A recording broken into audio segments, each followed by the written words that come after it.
రాజు అలాగే ఇందుకి అయితే కంపెనీలో ఒక పెద్ద ఆర్డరే వస్తుంది.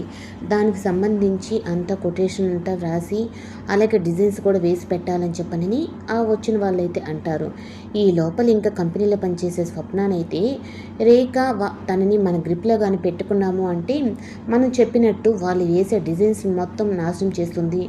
అలాగే మనం చెప్పినట్టు తను నాటకం ఆడుతుందని స్వప్నకైతే ఫోన్ చేసి రేఖ మీ అమ్మగారు హాస్పిటల్లో ఉన్నారు. అయినా తనకి చాలా డబ్బులు ఖర్చు అవుతాయని అన్నారు కదా, మొత్తం డబ్బులు నేనే పెట్టుకుంటాను. కానీ వాళ్ళు వేసిన డిజైన్స్ ముందుగా నా దగ్గరికే తీసుకురావాలి అన్నట్టుగా తనైతే చెప్తుంది.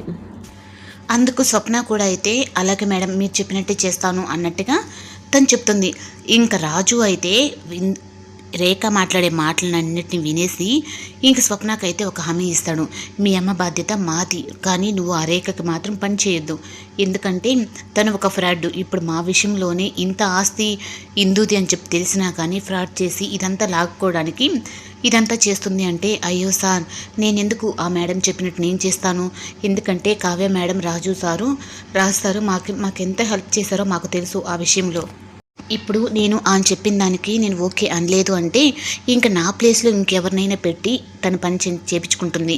అందుకని నేనే తనకు చేసినట్టుగా ఉండాలి అని చెప్పని ఆ మాటకి నేను ఓకే అన్నాను అని చెప్పండి అనేటప్పటికీ ఇంకా డాక్టర్కి అయితే నైట్ అయితే ఇందు పడుకుంది అనుకున్న తర్వాత డాక్టర్కి అయితే ఫోన్ చేసి ఆ పేషెంట్కి ఎంత డబ్బులైనా పర్లేదు మేము పెట్టుకుంటాము అన్నట్టుగా ఇంకా డాక్టర్తో మాట్లాడుతూ ఉంటే రాజు ఇంత సైలెంట్గా బయట వచ్చి ఎవరితో మాట్లాడుతున్నాడు, ఎవరికి ట్రీట్మెంట్ ఇప్పిస్తున్నాడు అందులో మా హాస్పిటల్లో అన్నట్టుగా ఇందు అయితే అడుగుతుంది. అప్పుడు రాజు అయితే తర్వాత రేఖ విషయం జరిగింది మొత్తం అయితే తనతో చెప్తాడు. అవునా రేఖ అంటే ఇంత పని చేస్తుందా అంటే అదే కదా తాతయ్య నానమ్మ అమ్మమ్మ చెప్పింది కూడా అన్నట్టుగా అనేటప్పటికీ సరే తను చెప్పింది తన కన్నుతోనే తన్నే పడవాలి, కానీ పేరు నాది ఉండకూడదు అన్నట్టుగా ఇందు అయితే మరొక ప్లాన్ అయితే చేస్తుంది.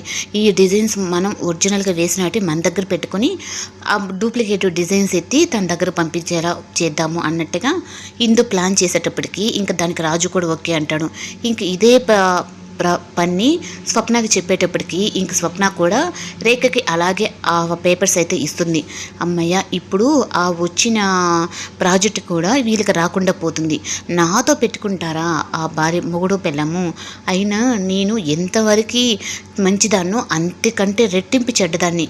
నా విషయంలో అప్పుడు మా అమ్మ మా అన్నయ్య వీళ్ళని తొక్కడానికి ట్రై చేశారు, కానీ వాళ్ళ వల్ల కాన ఇన్ని సంవత్సరాలు నేను ధైర్యంగా ఈ ఆస్తిని అనుభవించాను.